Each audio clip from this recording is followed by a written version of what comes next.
রাশি রাশি নগদ টাকা কিভাবে সাদা করতেন পার্থ, ডোনেশন রহস্য ফাঁস জামাই কল্যাণময়ের। অম্বেদকরের চেতনা রক্ষা করতে গিয়েই প্রতিহিংসার এফআইআর রাহুলের বিরুদ্ধে, বলল কংগ্রেস। অম্বেদকর বিতর্ক গড়াল থানা পুলিশে, দিনভর কার বিরুদ্ধে কি অভিযোগ আনল কংগ্রেস বিজেপি। নমস্কার, আপনারা দেখছেন মুর্শিদাবাদ নিউজ সংবাদ। আজকে তাজা কয়েকটি খবর। নিয়োগ মামলার পঞ্চম অতিরিক্ত চার্জশিট সম্প্রতি আদালতে জমা দিয়েছে কেন্দ্রীয় সংস্থা।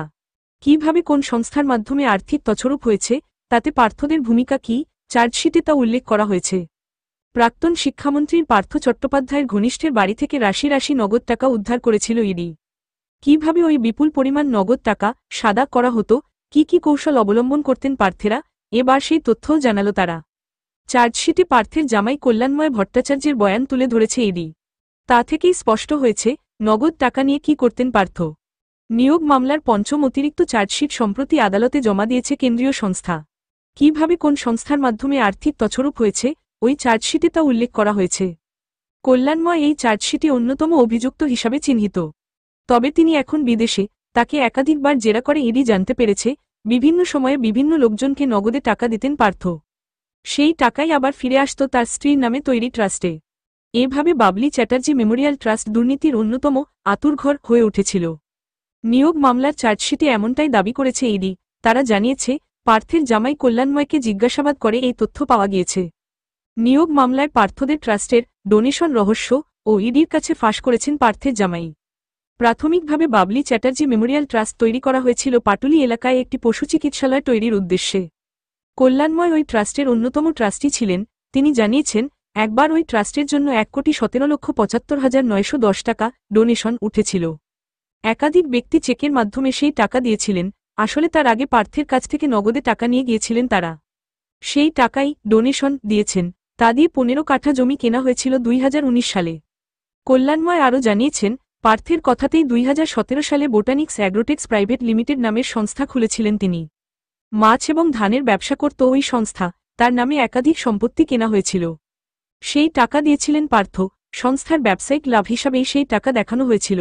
জামাইকে ১৫ কোটি টাকা দিয়েছিলেন পার্থ, যা দিয়ে বিসিএম ইন্টারন্যাশনাল স্কুল তৈরি করা হয়। ইডির দাবি বাবলি চ্যাটার্জি মেমোরিয়াল ট্রাস্টকে দুর্নীতির হাতিয়ার হিসাবে ব্যবহার করতেন পার্থ। নগদ টাকা ওই ট্রাস্টের ডোনেশনের পিছনে আড়াল করতেন, তাকে এই কাজে সহায়তা করতেন জামাই কল্যাণময়। টাকা লুকোনোর জন্য একাধিক ভুয়ো সংস্থাও তৈরি করেছিলেন তারা। ওই সমস্ত সংস্থার মালিক হিসাবে রাজীব দেরও নাম ব্যবহার করেছিলেন পার্থ। বাবলি চ্যাটার্জি মেমোরিয়াল ট্রাস্টের চেয়ারম্যান ছিলেন পার্থের কন্যা সোহিনী চট্টোপাধ্যায়। তবে চার্জশিটে তাকে অভিযুক্ত করেনি ইডি। তিনি এবং কল্যাণময় এখন বিদেশে, ইডি সূত্রে খবর। এর ফলে তাদের চার্জশিট গঠনেও কিছু সমস্যা হচ্ছে। নিয়োগ মামলায় গত ২ বছরের বেশি সময় ধরে জেলবন্দি পার্থ। ২০২২ সালের জুলাই মাসে তাকে গ্রেফতার করা হয়েছিল। তার ঘনিষ্ঠ অর্পিতা মুখোপাধ্যায়ের ফ্ল্যাট থেকে নগদ ৫০ কোটির বেশি টাকা উদ্ধার করেছিল কেন্দ্রীয় সংস্থা। এআইসিসির সাধারণ সম্পাদক কেসি বেণুগোপালের দাবি অম্বেদকর সম্পর্কে শাহের অবমাননাকর মন্তব্যে রাজনৈতিকভাবে বিপাকে পড়েছে বিজেপি। নজর ঘোরাতেই রাহুলের বিরুদ্ধে এফআইআর করা হয়েছে।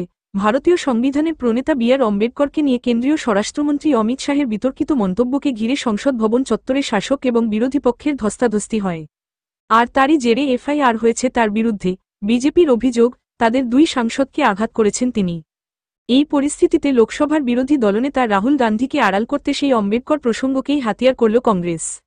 এআইসিসির সাধারণ সম্পাদক কেসি বেণুগোপালের দাবি অম্বেদকর সম্পর্কে শাহের অবমাননাকর মন্তব্যের জেরে রাজনৈতিকভাবে বিপাকে পড়েছে বিজেপি।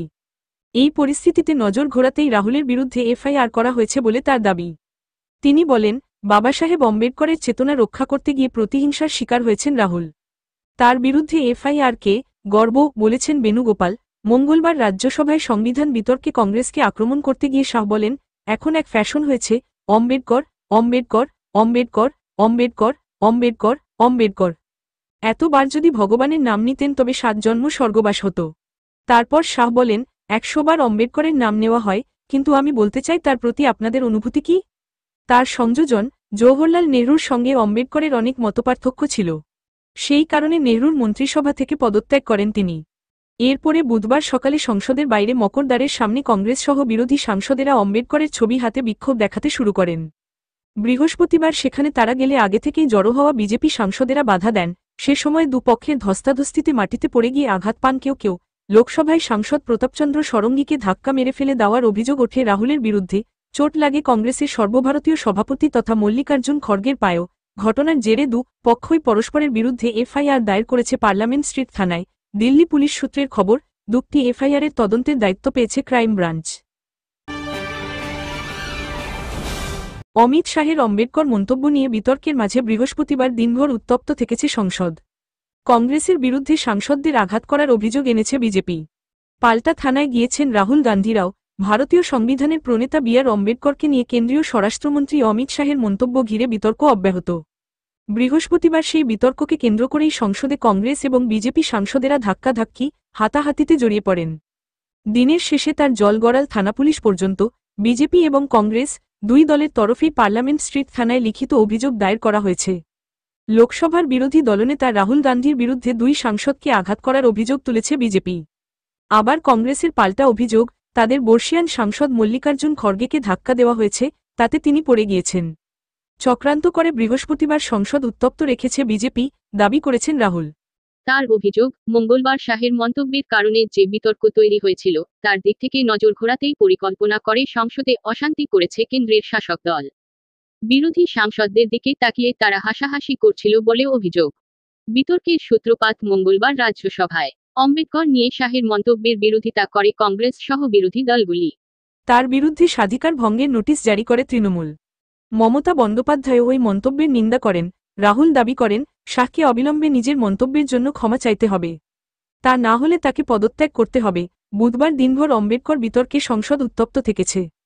বৃহস্পতিবার সকালেও শাহের মন্তব্যের বিরুদ্ধে প্রতিবাদ জানিয়ে সংসদে ঢুকছিল কংগ্রেস।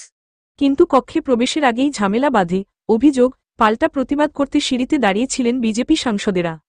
বিরোধীরা এগুলে দুই পক্ষের মধ্যে বাদানুবাদ, হাতাহাতি শুরু হয়। এই সময়েই ধাক্কাধাক্কিতে পড়ে যান বিজেপি সাংসদ প্রতাপচন্দ্র ষড়ঙ্গী এবং মুকেশ রাজপুত।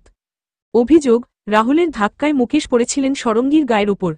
দুজনেই মাথায় চোট পান, তাদের হাসপাতালে ভর্তি করানো হয়।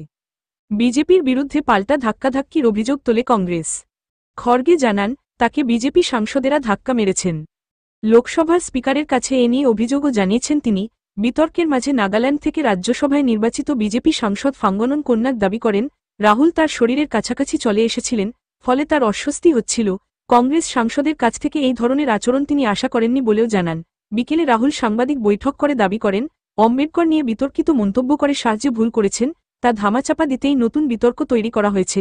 বৃহস্পতিবার সংসদের বাইরে অশান্তি বিজেপির পূর্বপরিকল্পিত বলেও দাবি করেন তিনি। হাসপাতালে দুই সাংসদ শাহের আম্বেদকর মন্তব্য নিয়ে বিরোধীদের বিক্ষোভের সময়ে সংসদের বাইরে ধাক্কাধাক্কিতে পড়ে যান বিজেপির দুই সাংসদ। বালেশ্বরের সাংসদ ষড়ঙ্গী এবং উত্তরপ্রদেশের ফারুখাবাদের সাংসদ মুকেশ মাথায় চোট পেয়েছেন। তারা রাম মনোহর লোহিয়া হাসপাতালে চিকিৎসাধীন। আহত সাংসদ ষড়ঙ্গী বলেন, রাহুল গান্ধী এক সাংসদকে ধাক্কা মারেন, তিনি আমার গায়ের উপর পড়েন, ফলে আমি মাটিতে পড়ে যাই।